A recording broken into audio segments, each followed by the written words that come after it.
നാട്ടുവിശേഷങ്ങൾ എന്ന യൂട്യൂബ് ചാനലിലേക്ക് എല്ലാ മാന്യ പ്രേക്ഷകർക്കും സ്വാഗതം.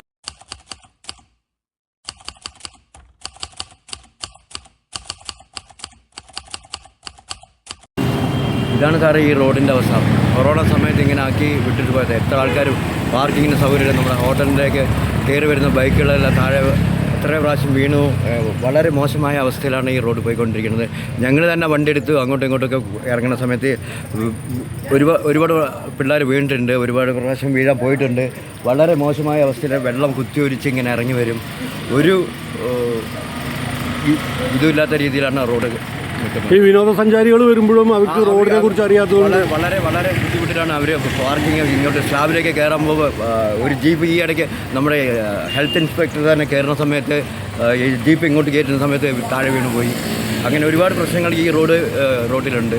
അതൊന്ന് ഈ വിനോദസഞ്ചാരികളും വീഴ്ചയുണ്ട്. വീഴ്ചയുണ്ട്. ഒരുപാട് ആൾക്കാർ ഇവിടെ വീണിട്ടുണ്ട്. ഈ റോഡിൻ്റെ വളരെ ശോചനീയ അവസ്ഥയാണ്. റോഡിൻ്റെ ഉയരവ്യത്യാസം അപകടം വരുത്തിവെക്കുന്നതായി പരാതി. മലമ്പുഴ ഗ്രാമപഞ്ചായത്തിന് മുന്നിലുള്ള റോഡാണ് ഇത്തരത്തിൽ കയറ്റിറക്കം ഉണ്ടായി നിൽക്കുന്നത്. ജലസേചന വകുപ്പ് പൈപ്പിടാൻ വേണ്ടി കോരിയ ചാല് ശരിയാം വിധം മൂടാത്തതുകൊണ്ടാണ് അവിടെ പ്രശ്നങ്ങൾ ഉണ്ടായതെന്ന് പരിസരത്തെ വ്യാപാരികളും പൊതുജനങ്ങളും പറയുന്നു.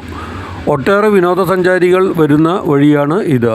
കുത്തനെയുള്ള ഇറക്കവും വളവും ചേർന്ന ഈ പ്രദേശത്ത് മഴ പെയ്താൽ വെള്ളം ഒലിച്ചുപോയാണ് ചാല് കൂടുതൽ ഉയരവ്യത്യാസം വന്നത്. എത്രയും വേഗം ഇത് ശരിയാക്കണമെന്ന ആവശ്യം ശക്തമായിരിക്കുകയാണ്.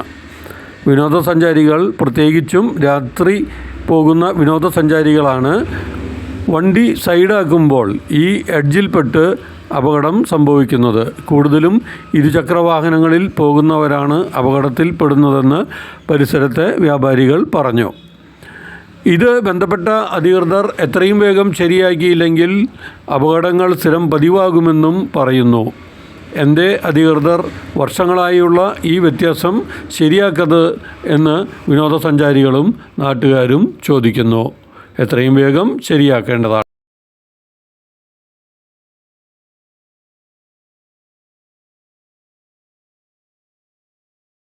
ഉത്തമ ജീവിത പങ്കാളിയെ കണ്ടെത്താൻ സിന്ദൂരം മാരേജ് ബ്യൂറോ, അയ്യപ്പുരം, പാലക്കാട് 3.